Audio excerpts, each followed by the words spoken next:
Hitler's right-hand man, the Deputy Führer, who believed that thoughts could move objects and that Britain would make peace with Hitler. Rudolf Hess was on a ride that ended in a spectacular fall. He rubbed shoulders with the Nazi elite, yet abandoned the Reich at the height of its power on a secret quest to strike a deal with the enemy. El eco de la guerra se escucha con intensidad en Europa. Las despiadadas fuerzas del Tercer Reich se han vuelto indomables y arrasan con todo a su paso. El régimen de Adolf Hitler atraviesa su momento de mayor supremacía cuando Rudolf Hess, uno de los hombres detrás del líder, decide despegarse de su sombra para intentar negociar la paz con los británicos. Este sorprendente hecho llevado a cabo a escondidas del alto mando nazi es uno de los episodios más enigmáticos de la Segunda Guerra Mundial y marcó un quiebre en el círculo íntimo de Adolf Hitler. El Führer repudió a su hombre de confianza y calificó el incidente como un acto de locura. La misión de Rudolf Hess fue un fracaso y terminó siendo capturado por el enemigo. A partir de ese momento ya nada fue igual. Hess pasó el resto de sus días tras las rejas, siendo testigo de cómo el imperio que había ayudado a construir se derrumbaba, hasta que una misteriosa muerte golpeó a su puerta. En este nuevo video de Historia Militar, indagaremos sobre su vida, su fallecimiento y el destino de su cadáver. Quédate con nosotros y descubre el enigma detrás de Rudolf Hess, el último nazi. The last inmate in Spandau prison. An old man pacing the yard alone. Mystery and intrigue continues to swirl around his life and death. La intrigante vida de Rudolf Hess comienza desde sus propios orígenes. A pesar de ser uno de los grandes referentes del Partido Nacionalista que enaltecía la raza germana por sobre cualquier otra, el jerarca nazi no había nacido en Alemania. Su padre, Fritz Hess, un próspero comerciante de Baviera, y su madre, Clara, vivían en Alejandría, Egipto, cuando Rudolf llegó al mundo el 26 de abril de 1894. Fue el mayor de 3 hermanos que crecieron en el seno de una familia de clase acomodada. En la adolescencia se dejó llevar por el afecto de sus raíces familiares y viajó a territorio alemán para estudiar. El corazón sentía que esa era su verdadera patria y cuando tenía 20 años se unió al ejército para participar de la Primera Guerra Mundial que estalló el 28 de julio de 1914. Fue herido en varias ocasiones, pero la más grave ocurrió el 8 de agosto de 1917, cuando recibió un disparo en el pecho. Tras ser atendido en suelo rumano, fue enviado a un hospital de Hungría y finalmente de regreso a Alemania para terminar de recuperarse. Aún convaleciente, Hess necesitaba volver al combate. Sabía que el fuego enemigo continuaba acechando a sus compañeros de forma brutal y despiadada. Solicitó que se le permitiera inscribirse para entrenar como piloto, por lo que viajó a Múnich para su adiestramiento. El mismo comenzó en marzo de 1918, mientras las fuerzas de Alemania lanzaban su última gran ofensiva en el frente occidental. Sin embargo, Hess no pudo volver a la acción ya que la contienda acabó antes. Tras el conflicto se matriculó en la Universidad de Múnich, donde estudió Historia y Ciencias Económicas. En esa ciudad asistió a un mitin donde escuchó hablar por primera vez a Adolf Hitler. Desde el instante en que lo vio sobre el escenario, supo que su forma de ver el mundo había cambiado para siempre. Quedó tan asombrado como encantado y se unió al Partido Nacional Socialista Obrero Alemán en 1920, convirtiéndose en uno de los primeros seguidores del Führer. Rudolf Hess was a devotee, one of the first to join the party. Anyone who looks at the film of him can see this glowing fanaticism and total adoration of Hitler that Hess displays. It's almost frightening how much one man can adore another man for political reasons. En esta etapa comenzó a ganarse la confianza del líder y rápidamente ascendió dentro del nazismo. Fue una figura leal que contribuyó a la consolidación del movimiento, incluso participando activamente de los eventos más significativos. Dentro del partido se hablaba sobre un golpe de Estado. Los líderes del nazismo planificaban atentar contra el gobierno de Weimar en Baviera y para ello necesitaban fuerzas y recursos. Rudolf Hess se convirtió en una pieza clave, presentando a Hitler con antiguos generales de la Primera Guerra Mundial, dispuestos a colaborar para tomar el control del país. La operación se desarrolló entre el 8 y el 9 de noviembre de 1923, pero fue un fracaso. Como resultado, varios referentes nazis fueron encarcelados. De todas maneras, este evento fue crucial, ya que consolidó la relación de Rudolf y Adolf Hitler. Durante sus días en prisión, Hess ayudó al líder del partido a escribir Mi lucha, una autobiografía que terminó transformándose en el manifiesto ideológico del nazismo. Aunque el Führer fue el autor principal, su leal servidor jugó un papel fundamental como asistente y editor, y contribuyó a organizar y estructurar las ideas radicales del futuro dictador. Este libro se convirtió en la guía central del antisemitismo y la supremacía aria, es decir, la semilla del futuro genocidio. Poco a poco el pueblo alemán fue endulzado por la propaganda nazi que lo inundaba todo. Llegaba a sus hogares por la televisión, también a través del cine y la música. Nada quedaba librado al azar. Se necesitaba lograr convencer a la población para acompañar la visión de un país próspero basado en la discriminación de los judíos, quienes eran culpados por todos los males de la nación. Finalmente, el 30 de enero de 1933, Hitler llegó al poder y Rudolf Hess se afianzó como uno de los hombres más importantes del régimen. Fue nombrado Viceführer, es decir, lugarteniente del líder, lo que lo colocó entre los jerarcas más importantes del partido. Aunque no tenía el mismo poder operativo que figuras como el jefe de las SS Heinrich Himmler o el ministro de propaganda Joseph Goebbels, era visto como un símbolo de la lealtad absoluta al flamante canciller.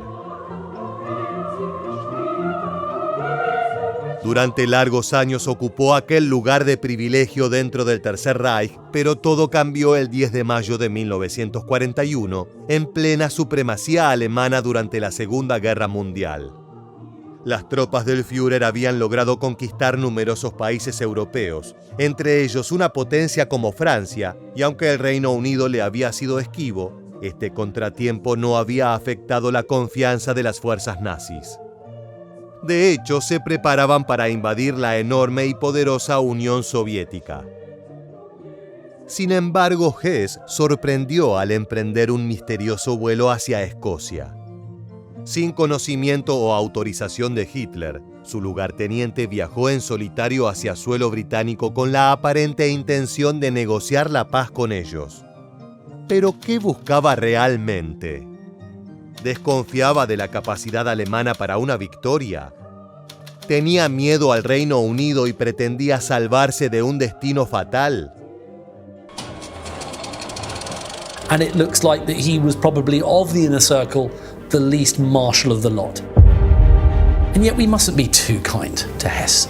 He was a man who propagated and helped to bring to power one of the most evil regimes the world has ever seen.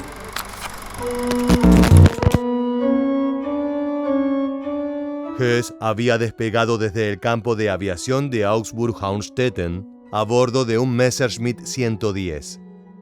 Vestía un traje de vuelo de cuero con insignias de capitán. Llevaba algo de dinero británico en los bolsillos, un mapa y varios medicamentos. El viaje fue una odisea y el nazi mostró toda su pericia como piloto. llegó a volar a solo 15 metros de altura para no ser detectado por los radares enemigos. De todas maneras, en su camino se encontró con 2 cazas Spitfire. Rápidamente las aeronaves de la Real Fuerza Aérea comenzaron a perseguir a Hess, que maniobraba para intentar perderlos. Creía que en cualquier momento podrían abrir fuego y derribarlo. Sin embargo, los británicos, al descubrir que el avión estaba solo, simplemente lo escoltaron para saber hacia dónde se dirigía y quién era su misterioso ocupante. A las 11:05 de la noche, casi sin combustible y sobre suelo escocés, el alemán se arriesgó a trepar a los 1800 metros y saltó en paracaídas. La aeronave se estrelló 19 kilómetros más adelante. Hess resultó levemente herido durante la caída a tierra y fue atendido por un granjero, dueño de la propiedad en la que descendió y el encargado de dar aviso a las autoridades. Inmediatamente llegaron al lugar soldados británicos.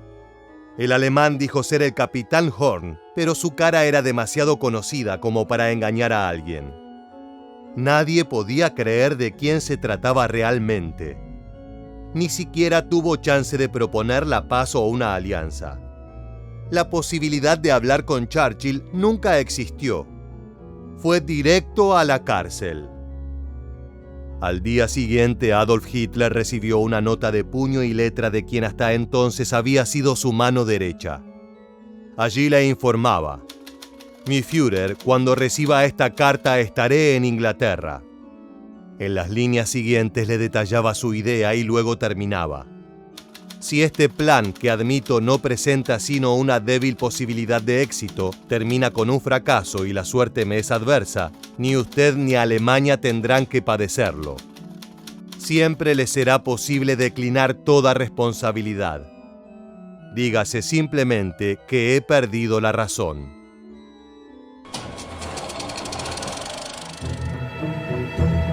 The principals are summoned. Bormann has no answers to Hitler's furious questions. How could Hess have flown off without anyone knowing? Why didn't anyone stop him? Hitler sospechaba que había un intento de golpe de Estado contra él, pero cuando se convenció de lo contrario, temió que la noticia se difundiera en el mundo, así que llamó a Benito Mussolini, uno de sus aliados claves en la guerra, para asegurarle que no estaba buscando la paz con el enemigo. Aún desconcertado por lo sucedido, el Führer despojó a Hess de todos sus cargos, lo borró del Reich y del partido nazi. Además, en secreto dio órdenes que le dispararan a matar si alguna vez regresaba a Alemania. El puesto vacante fue ocupado por Martin Bormann, el secretario privado del canciller. At the heart of it was Hitler, incandescent with rage that his most trusted, loyal comrade from all those years back had just got off in a plane in the middle of the night and flown off without telling him. La motivación de aquel incidente continúa siendo objeto de debate. Las verdaderas intenciones detrás de la decisión de Rudolf Hess siempre será uno de los grandes secretos de la Segunda Guerra Mundial. Lo cierto es que la acción dio como resultado que el lugarteniente del Führer no regresara a Alemania hasta terminada la contienda. Esto quiere decir que nunca más pudo volver a verse cara a cara con Hitler, quien se quitó la vida el 30 de abril de 1945. Hess recién abandonó la prisión en el Reino Unido el 10 de octubre de ese año, cuando fue enviado a Nuremberg para ser juzgado junto a los famosos 23 jerarcas nazis responsables de crímenes contra la humanidad. At Nuremberg, he pretended to be suffering from amnesia, but when the commandant challenged him with behaving in a not very manly fashion, and he owed it to his family and to his country to make a clean breast of it, next day he stood up and said his memory was responding perfectly and he wished to stand trial with his colleagues.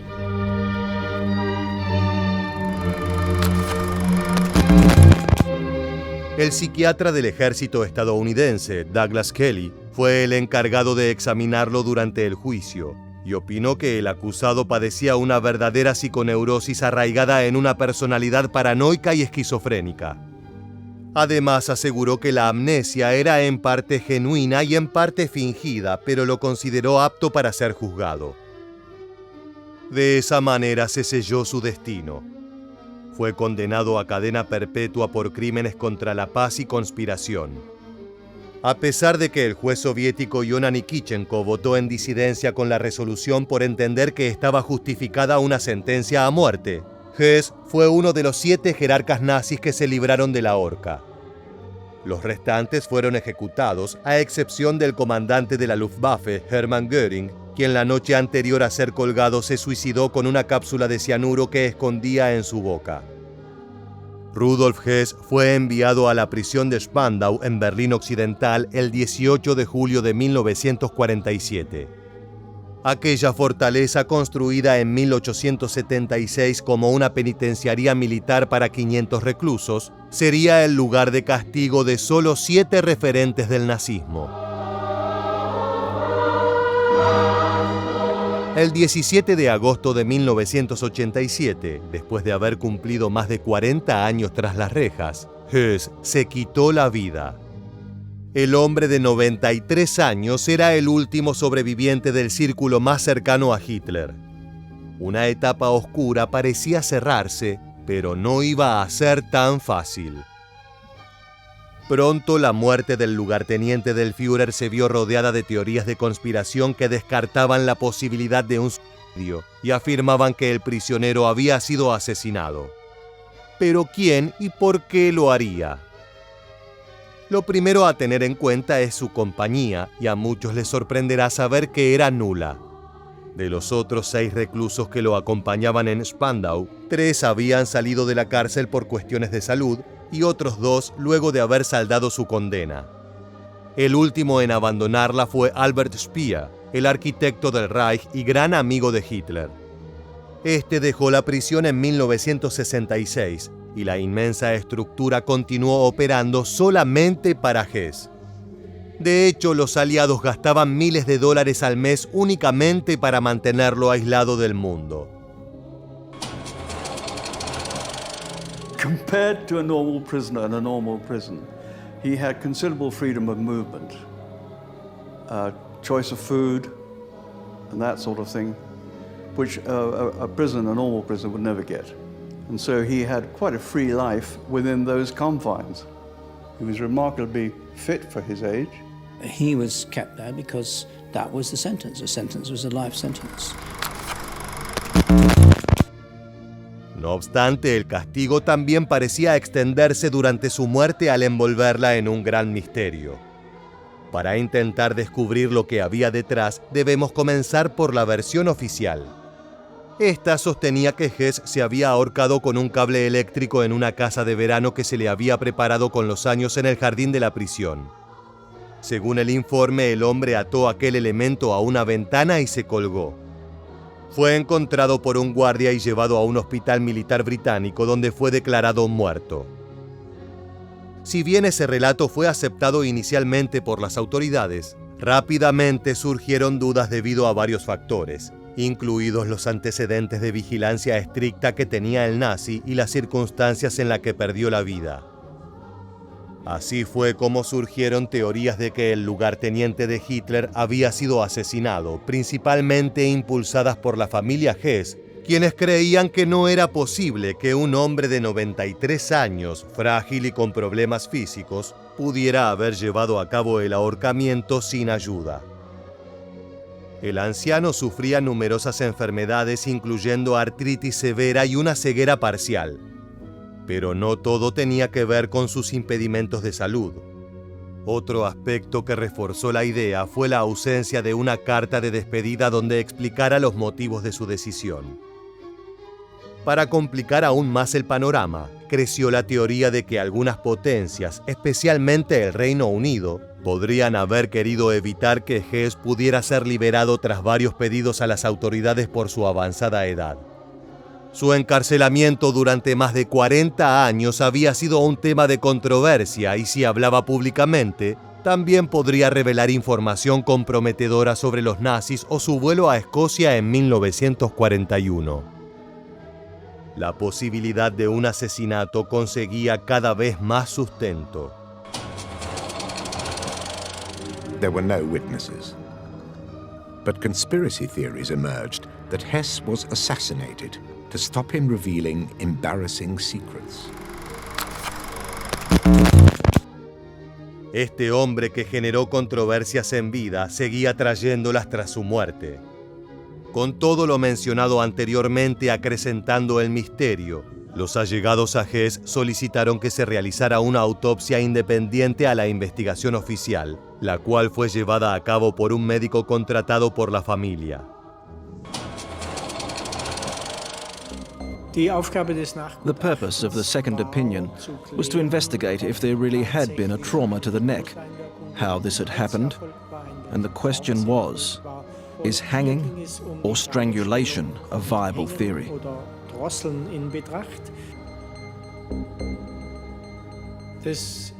The report came to the conclusion that the death corresponds to the compression of the neck through a rope-like implement. The report did not voice an opinion whether this was down to hanging or strangulation.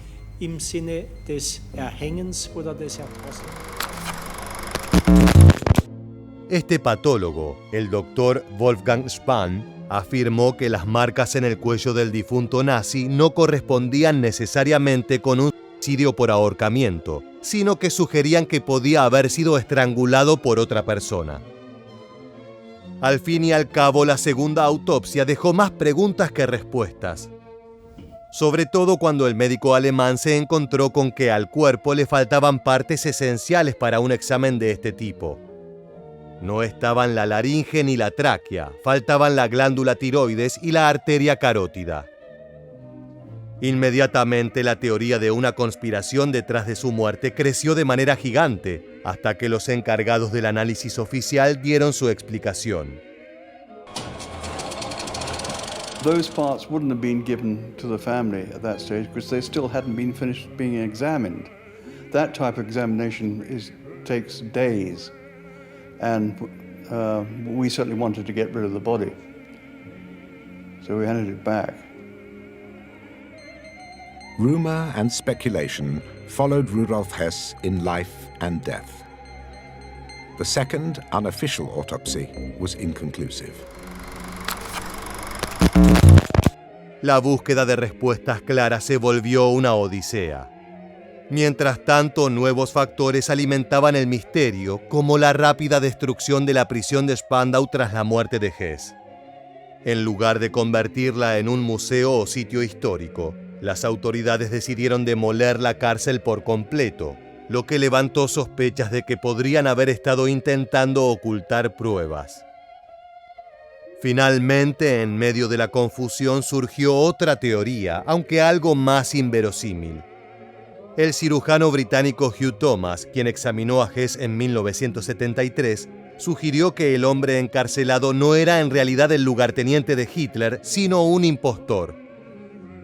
Se basaba en diferencias físicas, como una cicatriz que el nazi debía haber tenido como resultado de su herida en la Primera Guerra Mundial, la cual, según Thomas, no estaba presente.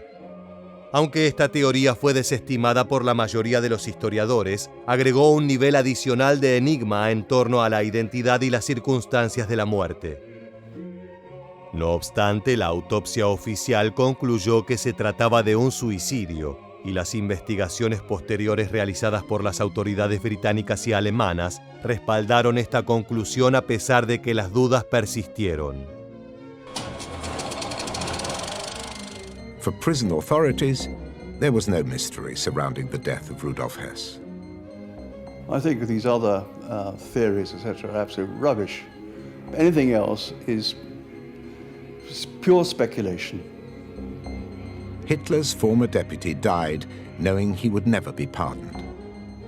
And he realized from the rejection note coming back from authorities that there was no chance of him being released. He was there for life, and that was it. Más allá de cerrarse este polémico capítulo, la controversia alrededor de Rudolf Hess no terminó allí. Su cuerpo fue enterrado en la tumba familiar del cementerio de Wunsiedel en Baviera. Rápidamente el lugar se convirtió en un espacio de peregrinación para los neonazis y grupos de extrema derecha. Cada año, en el aniversario de su muerte, cientos de personas se reunían en la ciudad para rendirle homenaje al lugarteniente de Hitler.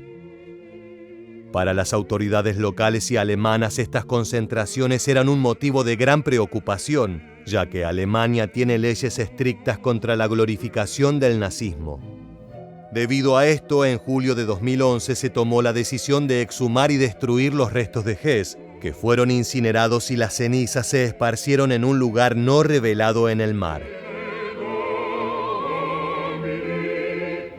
Así fue como vivió y murió el último nazi, la mano derecha de Adolf Hitler, que generó desconcierto con sus acciones y misterio con su partida de este mundo. Sin lugar a dudas, los secretos de Rudolf Hess quedaron ocultos en lo profundo del mar. Ahora sí, luego de haber conocido su apasionante historia, ha llegado el momento de despedirnos. Muchas gracias por acompañarnos hasta el final. Te esperamos en nuestro próximo video.